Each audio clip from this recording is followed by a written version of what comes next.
Às margens do Nilo, um rapaz está morto. E um homem está morrendo. Duas mortes separadas por mais de 30 séculos. E ainda assim agorentamente ligadas. O rapaz, um faraó egípcio, sepultado com uma fortuna incalculável. O homem, um nobre inglês, no ímpeto de encontrá-lo. Sua busca disparou a maior caça ao tesouro da história e uma reação de mortes em cadeia. Um a um, aqueles que perturbavam a tumba do faraó pereceram. Até hoje as casualidades crescem. A ciência segue um assassino esquivo de 3.000 anos de idade. A maldição de Tutancâmon.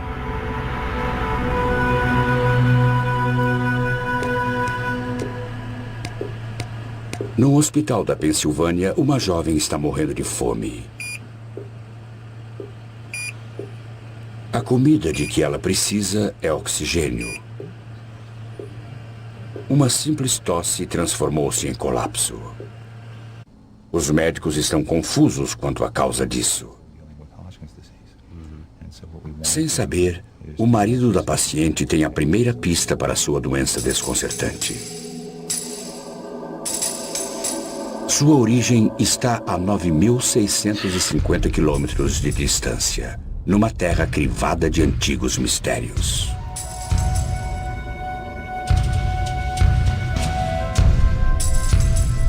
Este é o Vale dos Mortos.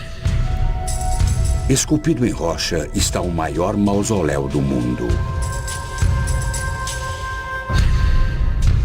1500 anos antes de Cristo, os faraós do Egito foram postos para descansar aqui, no Vale dos Reis.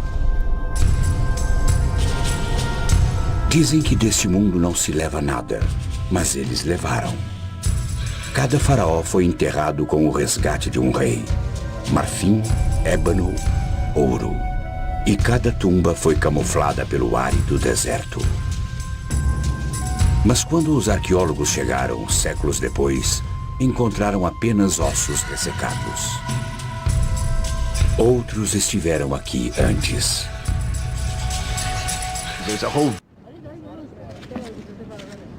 Para os arqueólogos, o Vale dos Reis ainda é o local mais rico da Terra. Ainda assim, uma vez acreditaram que ele não escondia mais surpresas. Certamente não é uma tumba rica de um faraó secundário. Sua infância, assim como sua vida, foram curtas. Aos 9 anos, ele assumiu o trono e recebeu uma esposa. 9 anos depois, ele estava morto. Pouco se sabe a respeito. Deixando apenas o invólucro de sua vida, ele sofreu um destino muito pior do que a morte: o esquecimento. 3.000 anos depois, só um punhado de homens sabia o seu nome: Tutancâmon. Era um igualmente desconhecido arqueólogo chamado Howard Carter. O outro, seu financiador, George Edward Stanhope Molyneux Herbert, o quinto conde de Carnarvon. Um homem comum de poucas posses e um rico lorde eram parceiros improváveis no que os especialistas consideraram ser um tiro no escuro. Diferente de seus predecessores, Carter metodicamente escavou o Vale dos Reis metro a metro. E encontrou hectares de desapontamento.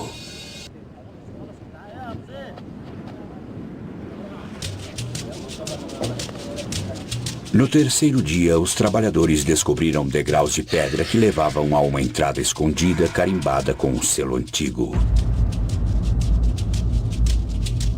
Era a marca da realeza. Após 5 anos de más notícias, Carter enviou ao seu sócio um raio de esperança. No anoitecer do dia 26 de novembro de 1922, os trabalhadores tinham escavado uma segunda entrada que levava ao selo de Tutancâmon. Ela também tinha a marca registrada de ladrões. Uma área onde a tumba tinha sido invadida. Parecia que Howard Carter estava 3.000 anos atrasado.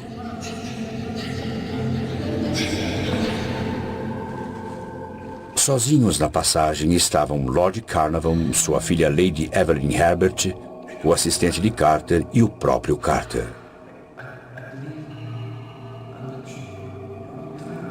Diante dele, a descoberta de sua vida, ou uma tumba para os seus sonhos. Carter prescrutou na escuridão do outro lado.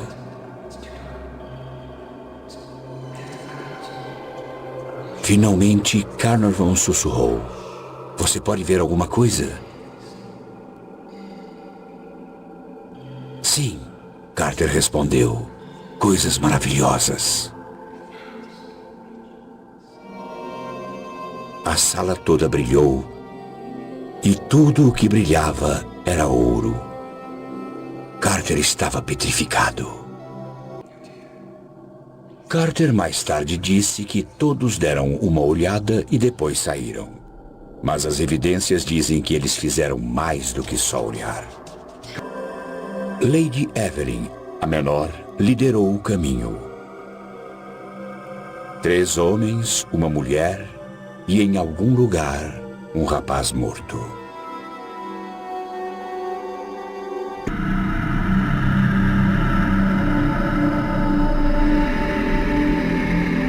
Os descobridores começaram a contar as suas bênçãos. Eles acabariam somando 5.000. A tumba de Tutankhamon foi a maior descoberta da história. Da noite para o dia, Carnarvon, Carter e Tut tornaram-se celebridades. A tumba de Tutankhamon também entrou para a história como a primeira escavação preservada nas moderníssimas películas cinematográficas. Este pedaço de celuloide preservou os descobridores. Carter, como foi filmado por Carnarvon. Howard Carter era um astro.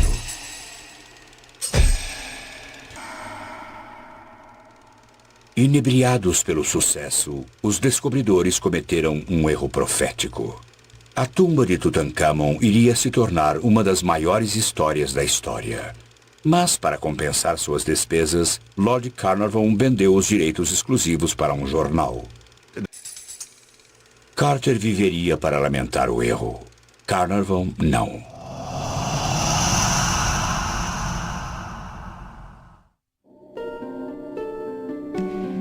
O homem que tinha financiado a procura pelo rei Tut tinha vindo ao Egito inicialmente por sua saúde. Essa decisão provaria ser fatal. Numa manhã da primavera de 1923, Lord Carnarvon se cortou exatamente onde um mosquito o tinha picado dias antes. O ferimento não sarava. Dias depois, numa viagem ao Cairo, Carnarvon foi devastado pela febre. Lamento lhe dizer que Carnarvon está gravemente enfermo. Seu secretário, Richard Bittell, enviou as más notícias a Howard Carter. A picada de mosquito tinha infeccionado. Aquela picada envenenada se espalhou por seu corpo e seu sangue está envenenado.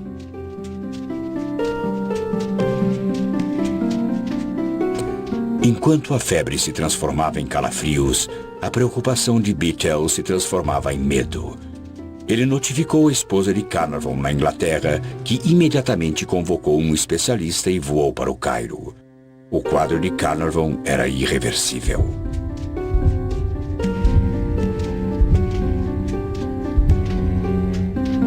No momento que ele morreu, todas as luzes do Cairo se apagaram. E naquela época, todos os serviços públicos no Cairo eram administrados pelo exército britânico e não havia meio deles religarem a energia, nem puderam encontrar nenhum motivo para as luzes terem acabado.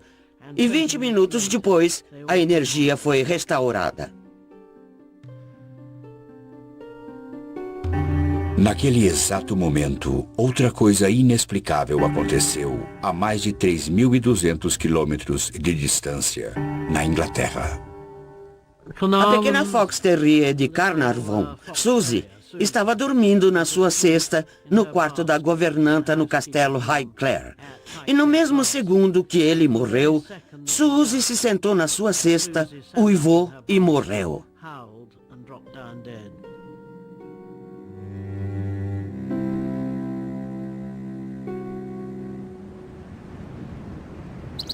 Lady Evelyn enterrou seu pai num morro que dá vista para seu amado Highclere. Ela também pôs sua aventura egípcia para descansar.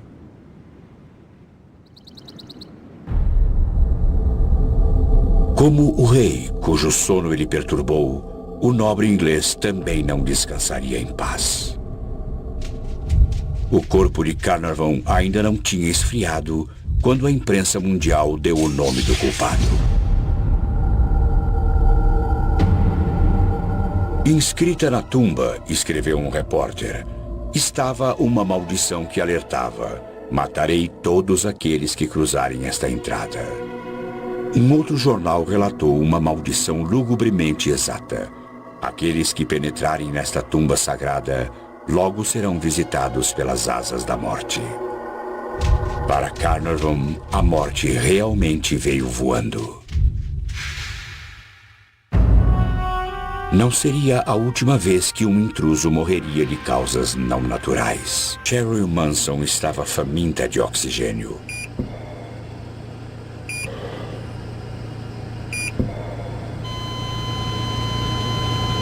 Dez dias após ela ter dado entrada no hospital, seus pulmões falharam.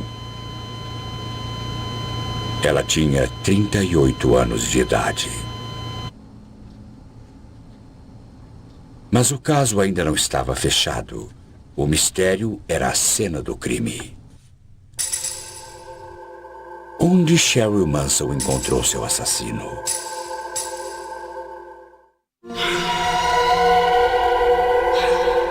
Em 1923, 2 homens tiveram morte súbita após visitarem a tumba de Tut. O que os médicos chamaram de febre foi anunciado como a maldição de Tutankhamon. Mais 2 mortes súbitas se seguiram. Becky Callender, que ajudou Carter a entrar na tumba, e Arthur Macy, que ajudou a retirar o seu conteúdo.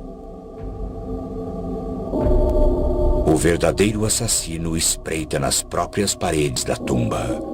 Para Howard Carter, parecia tinta descascada, até que ele olhou de perto. As paredes estão cobertas de um afloramento de fungos marrons, os germes originais que provavelmente foram introduzidos pelo gesso ou pela tinta. E os fungos se alimentaram da umidade do gesso após a câmara ter sido lacrada.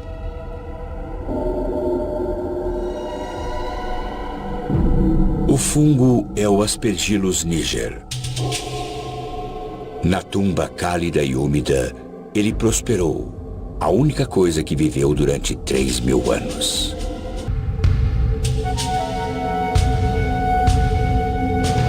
(11 de novembro de 1925). No Vale dos Reis do Egito, um rapaz que morreu mais de 1000 anos antes de Cristo está para ressuscitar.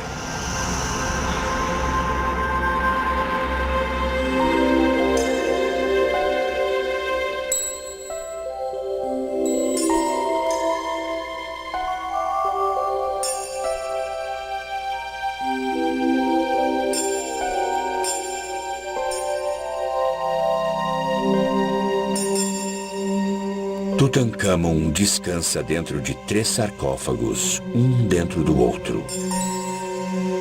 O mais profundo é de quase 136 quilos de ouro maciço.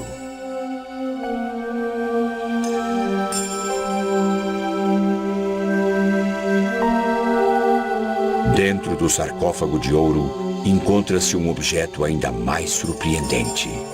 A própria múmia, adornada com uma surpreendente máscara mortuária do jovem rei.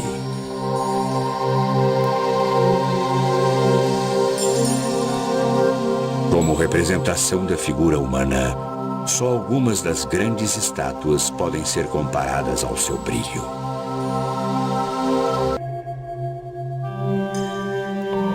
O corpo de Tutankhamon encontrava-se sob 13 camadas de linho. Enquanto Howard Carter as retirava, ele descobriu os preciosos amuletos escondidos no corpo para afastar o mal. Com o passar dos séculos, as resinas e óleos usados para mumificar o corpo tinham se transformado em cola. Para recuperar os amuletos, Carter realizou uma operação radical. Ele cortou o corpo.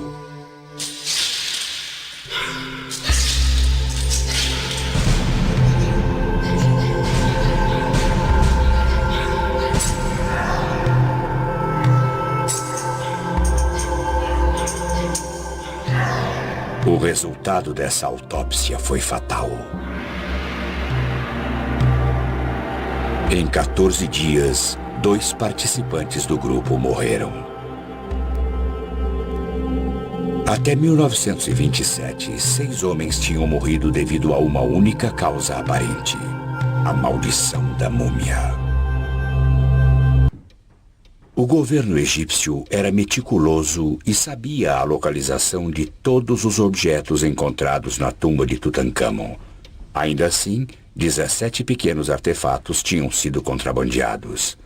Carter e Carnarvon acharam o fascínio do tesouro irresistível. Poucos no lugar deles não achariam. O homem que encontrou a tumba de Tutankhamon estava entre os poucos que escaparam de sua maldição, ou quase. Quando fez a maior descoberta da arqueologia, Howard Carter teve o mundo aos seus pés. E então, ele tropeçou.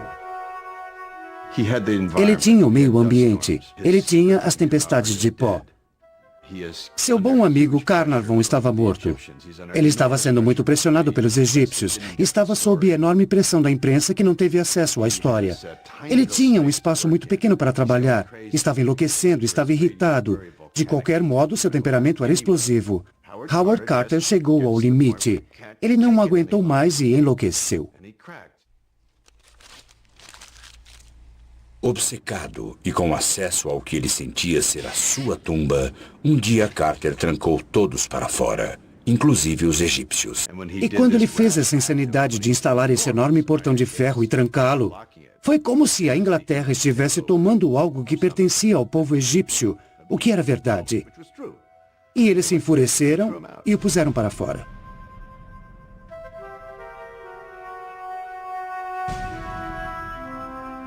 Após um ano de exílio, permitiram que Carter retornasse, mas a um preço terrível. Ele tinha de renunciar ao seu direito ao tesouro de Tutankhamon. O destino o poupou para viver dia após dia com o tesouro que ele encontrou, mas que nunca poderia possuir. Talvez a maldição definitiva. Carter passou a década seguinte no Vale dos Reis catalogando as 5.000 peças maravilhosas de Tut. No dia 2 de março de 1939, aos 65 anos, ele morreu de causas naturais.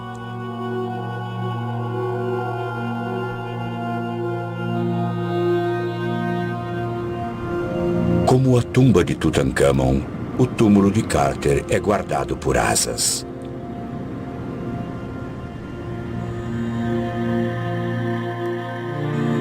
Antes de morrer, Carter ressarciu Tutankhamon. Os ossos do faraó foram remendados e deixaram que ele descansasse em sua tumba. Mas ele não descansaria. Numa reação em cadeia de tragédias, sua maldição fez mais 5 vítimas. Primeiro, Lady Carnarvon morreu subitamente vítima de uma picada de inseto, como seu marido. Então, Richard Beecher, o secretário de Lord Carnarvon, morreu misteriosamente enquanto dormia. 3 meses depois, o pai de Bethel, Lord Westbury, lançou-se para a morte do 7º andar de um edifício. Ele deixou um bilhete culpando a maldição do rei Tut pela morte de seu filho. A caminho do cemitério, o carro fúnebre de Lord Westbury atingiu um garoto de 8 anos.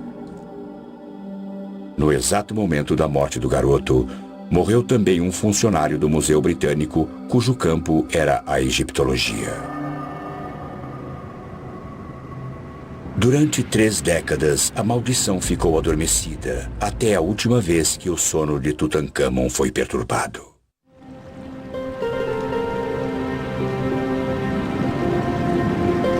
Perto das margens do Nilo, o faraó Tutancâmon foi enterrado com 5.000 peças de valor inestimável. Seus tesouros reais deveriam acompanhá-lo na sua jornada para o pós-vida. Em vez disso, eles fizeram um desvio. Na década de 70, o Egito cedeu a uma exigência popular e enviou muitas das relíquias de Tut numa turnê mundial. O diretor de antiguidades do Egito sonhou que morreria se os tesouros deixassem o país. 3 meses depois, num acidente de carro, ele foi a 25ª vítima da maldição de Tut. No mesmo dia em que a máscara de Tut foi preparada para ser levada a Londres, uma autoridade egípcia que zombou da maldição morreu de ataque cardíaco. A chamada maldição foi inadvertidamente espalhada por sua primeira vítima. Quando Lord Carnarvon vendeu os direitos exclusivos da tumba de Tut ao London Times, os jornais rivais ficaram ultrajados. Quando Carnarvon morreu, eles se vingaram, publicando sobre os rumores de uma maldição. O tesouro de Tutancâmon agora reside no Museu do Cairo, onde milhões de pessoas o têm apreciado. O museu também é a humilde tumba de dinastias de faraós. Mas Tutancâmon ainda descansa no Vale dos Reis. Antes o mais obscuro dos faraós, ele agora é o mais famoso. Os antigos egípcios iam para o túmulo com uma crença imortal. Diga o meu nome e eu viverei. Tutancâmon, agora um nome conhecido, tem o que mais queria, a imortalidade.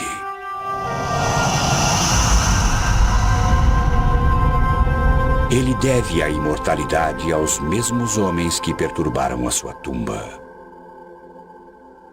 Eles também deixaram para Tutancâmon o tipo de proteção que outros faraós matariam para ter. Uma maldição que faria até os mais céticos prudentes.